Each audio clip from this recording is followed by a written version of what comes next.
Voilà, on voulait encore quelque chose dans notre camion, c'était d'avoir de l'eau potable partout. Et pour ça, on a installé des filtres. Ça nous permet d'avoir une eau fraîche, très bonne, avec n'importe quelle source. Bienvenue dans cette nouvelle vidéo.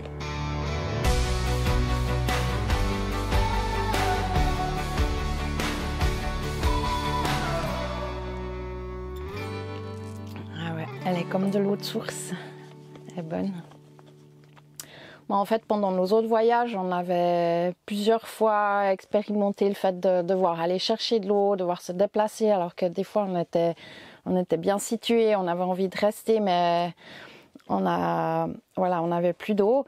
Et puis l'idée, c'était de pouvoir être le plus autonome possible avec l'eau, c'est-à-dire pouvoir recharger de l'eau n'importe où. Et puis là, donc, on a trouvé un système de filtre où on peut prendre de l'eau n'importe où, même dans une gouille en fait. Alors on a reçu tous les filtres aujourd'hui. Je vais les sortir. Alors, il y en a beaucoup. Ici tout a été noté. Alors, il faut savoir qu'on a deux parties de filtration. La première partie, ça sera pour puiser l'eau pour remplir notre cuve. À l'extérieur, on a un système de pompe où on peut justement tirer de l'eau depuis une petite rivière, un petit bassin, un puits ou ce qu'on veut comme point d'eau. Et puis après la pompe, on a donc 3 filtres. Alors bon, là j'ai pris les papiers parce que je ne sais pas tout par cœur. Donc on a un premier filtre, c'est une cartouche sédiment plissée. Donc à l'intérieur, il y a une sorte de papier buvard un peu qui est plissé, qu'on peut laver. Donc celui-là, on peut le retirer, simplement le rincer à l'eau. On n'a pas besoin de changer tout le filtre. Et puis celui-ci, il filtre les particules de jusqu'à 50 microns. Donc ça, c'est une cartouche anti-sédiment qui réduit la turbidité de l'eau et puis qui emprisonne les particules, les polluants en suspension d'une taille supérieure à 50 microns. Donc tels que sable, boue, algues, etc. Après, derrière, il y en a un deuxième, ça c'est une cartouche bobinée. Donc on voit, elle est comme une bobine, une sorte de cordelette.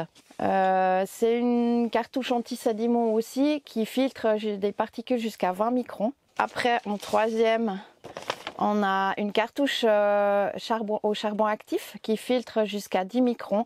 Donc celle-ci, elle va filtrer des produits chimiques tels que des insecticides, des pesticides, des herbicides, le chlore et ses dérivés, les synthétiques, les métaux lourds, et puis les goûts et l'odeur de l'eau. Et puis après, on aura une deuxième partie de filtration qui va se trouver à l'intérieur du camion, qui va filtrer l'eau à la sortie du bac pour avoir de l'eau potable dans tout le système d'eau du camion. Un premier filtre, de nouveau une cartouche tissée anti-sédiment, cette même cartouche avec ce buvard qu'on peut laver, qui filtrera jusqu'à 10 microns.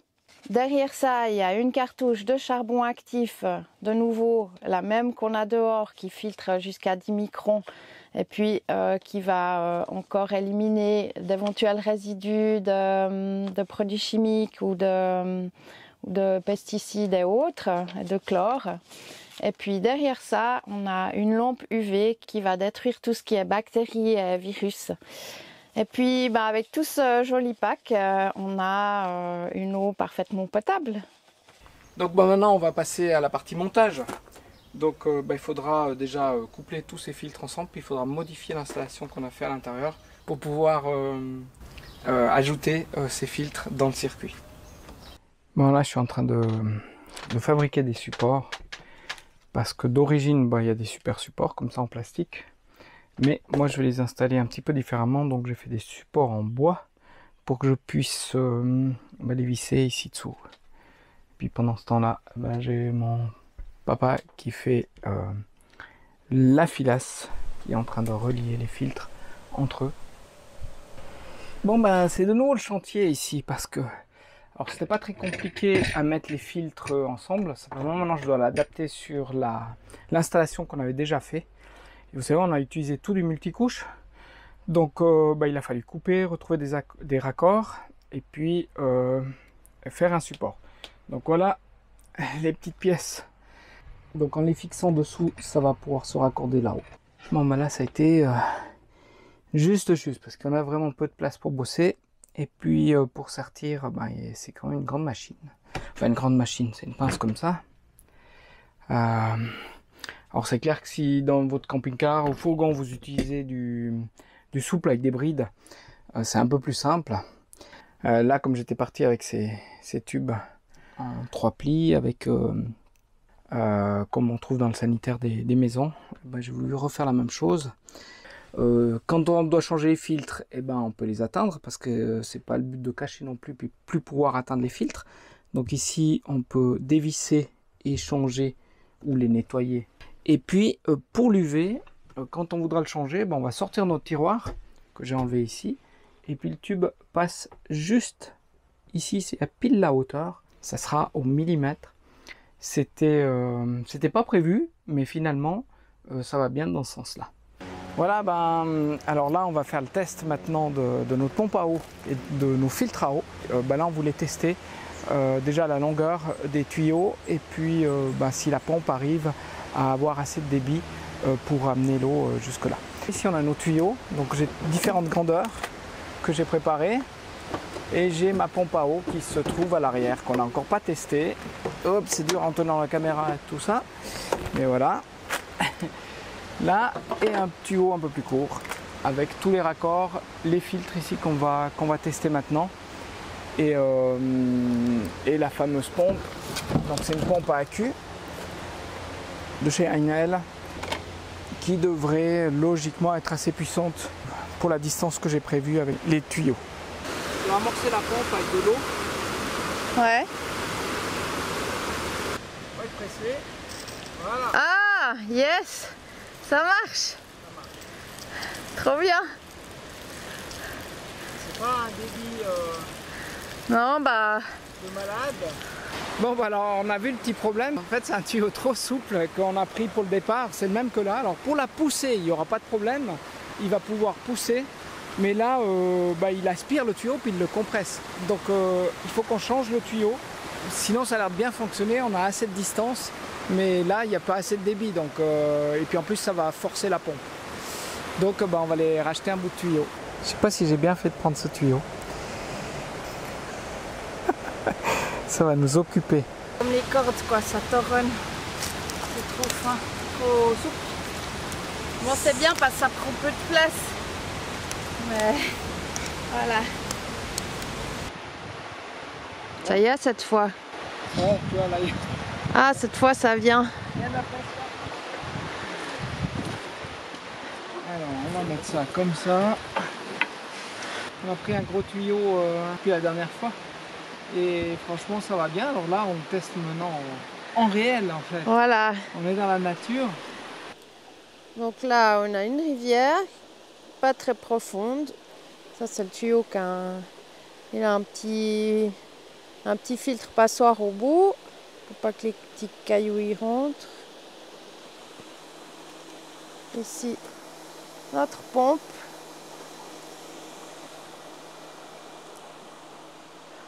Un tuyau un peu rigide pour amener l'eau qui passe dans nos 3 filtres. Puis là, un tuyau souple jusqu'au réservoir.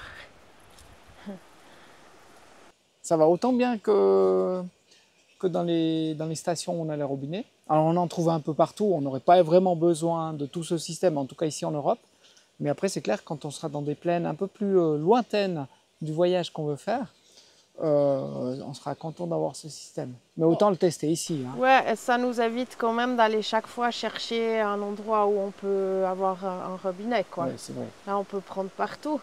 Comme une petite rivière comme là, qui n'a pas beaucoup de débit, qui est très peu profonde, mais finalement, ça suffit. Ouais, dans un bassin, dans une gouille. Voilà, et puis l'avantage, c'est qu'on peut boire l'eau, parce qu'elle sera filtrée. Là, elle est pré-filtrée quand je le mets dans le bac, elle est filtrée après. Et puis, on peut prendre des longues douches. Parce que si on est comme ça à côté, on recharge. Ouais.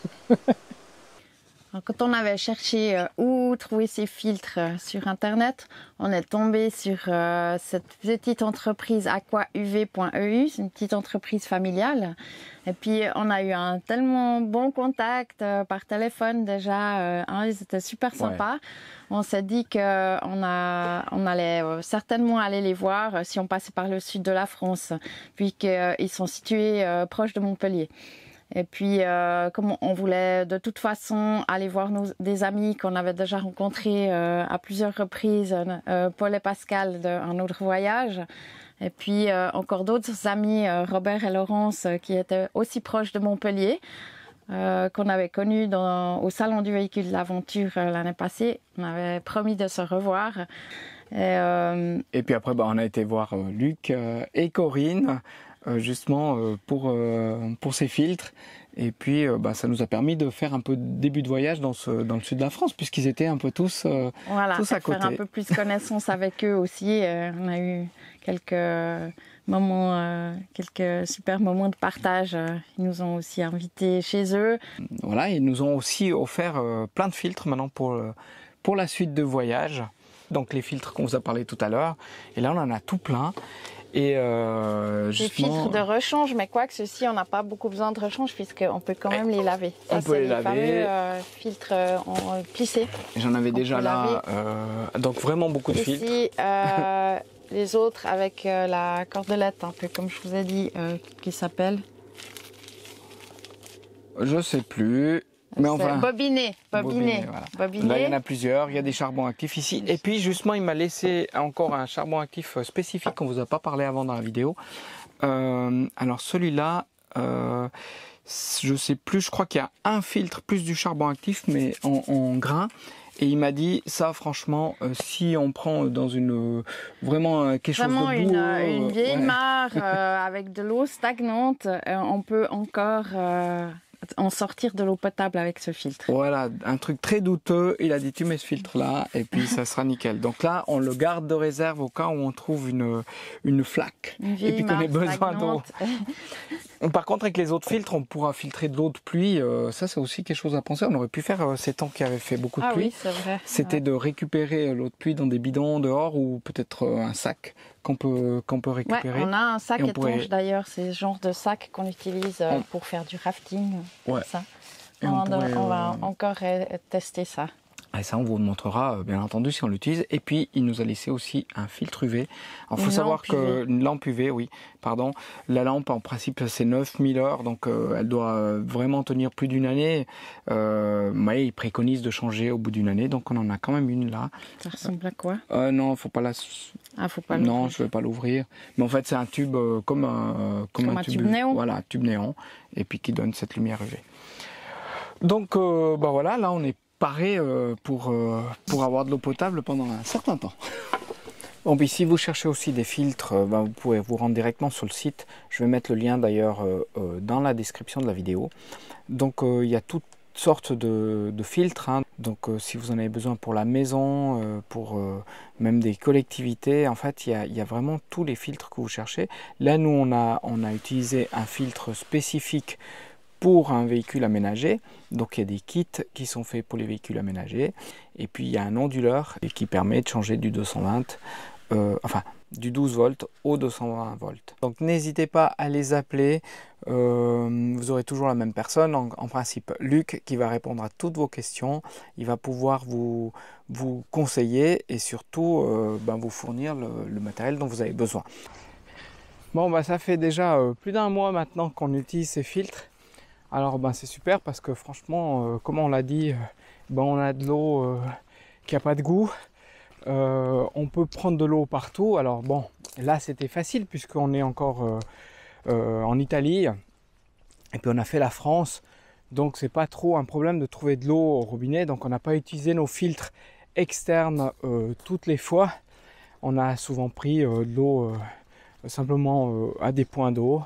Et par contre, elle est filtrée à l'intérieur. Et l'avantage qu'il y a, c'est qu'on n'a pas ce goût de chlore qu'on avait déjà assez souvent quand on n'avait pas ces filtres. L'eau, elle est potable, c'est clair, mais elle a un petit goût. Là, on a de l'eau vraiment superbe. Maintenant, on ne pourrait pas prendre de l'eau là, puisqu'on se trouve au bord de la mer. Et puis là, c'est de l'eau salée, donc ça serait pas possible. Bon, là, on a profité d'une petite accalmie ce matin pour se dégourdir un peu les jambes parce qu'on a pas mal roulé. Puis les autres jours, on était assis pour travailler. Donc là, on est au bord de on est dans une laguna pas très loin de Venise. Mais là, c'est en train de se recouvrir, donc je pense que ça sera écourté. On va en profiter surtout pour aller monter le film. Comme ça, oui. On va pouvoir le mettre assez vite en ligne. Puis, on n'est pas des grands planifieurs, mais on va quand même regarder un petit peu où est-ce qu'on va se rendre dans les prochains jours. Bon, puis pour l'Italie, on n'aura pas vraiment de film parce qu'on a traversé assez vite.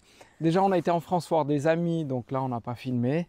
On a fait le sud de la France, un petit crochet dans notre voyage. Depuis qu'on est en Italie... il a fait que pleuvoir quasiment. Voilà. Non, pas que, parce qu'on a fait une ou deux jolies randos, mais le reste oui, du on a temps, fait une rando sur... C'était de l'autre côté du col de l'Arche, dans les Hautes-Alpes provençales, mais sur le versant italien. Voilà, d'ailleurs, on a été rencontrer tes parents. Mes parents. C'était là-bas, on a resté 2 jours et là, il faisait un temps assez bien. Puis après, on a eu énormément de pluie. Donc on a roulé, on n'a pas décidé de visiter vraiment l'Italie. C'est pas le but de ce road trip. Ce road trip va nous emmener beaucoup plus loin.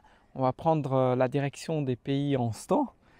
Et on n'a pas fait encore d'itinéraire et peut-être même jusqu'en Mongolie. On verra l'état des routes et la météo aussi.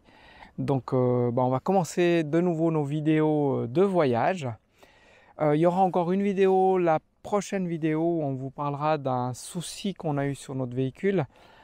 C'est aussi pour ça qu'on a un petit peu de retard et puis qu'on a ce temps parce que là on est déjà mi-octobre et on a plus d'1 mois de retard à cause de ce gros problème technique qu'on vous montrera dans l'autre vidéo. Et puis à partir de maintenant on va commencer à filmer notre voyage et vous montrer tout ça prochainement.